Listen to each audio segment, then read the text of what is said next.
Assalamualaikum warahmatullahi wabarakatuh. Saya Ahmad Nurifai dengan NPM 200101111008. Di sini, saya akan mempresentasikan jurnal saya mengenai sejarah aliran linguatik. Sejarah linguatik itu dimulai dari linguatik tradisional, yakni tata bahasa tradisional, menganalisis bahasa berdasarkan filsafat dan sematik.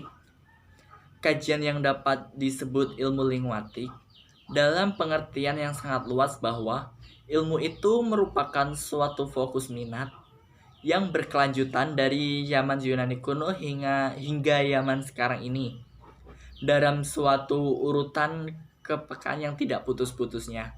Sejarah linguatik yang sangat panjang telah melahirkan berbagai aliran linguatik yang pada akhirnya mempengaruhi pengajaran bahasa.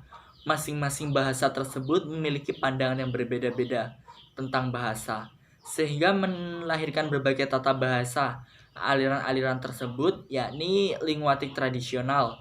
Yang pertama, aliran tradisional telah melahirkan sekumpulan penjelasan dan aturan tata bahasa yang dipakai kurang lebih 200 tahun yang lalu.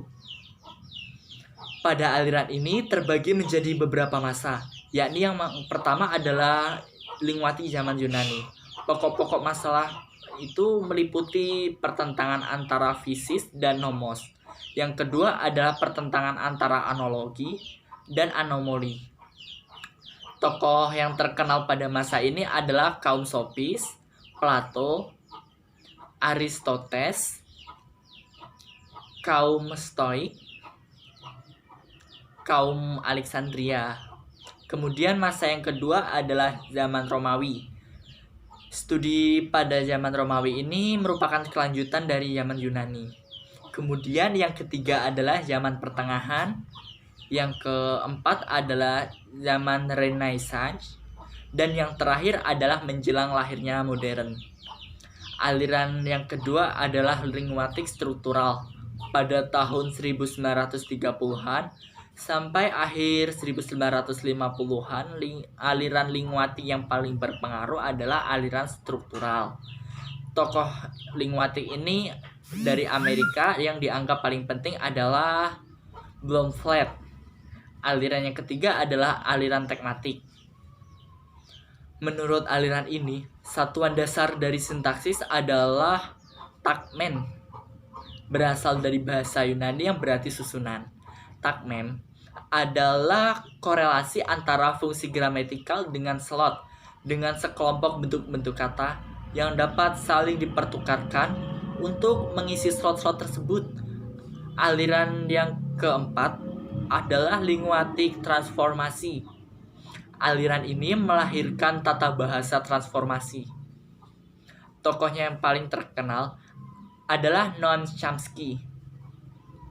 Dan aliran yang terakhir adalah sematik generatif.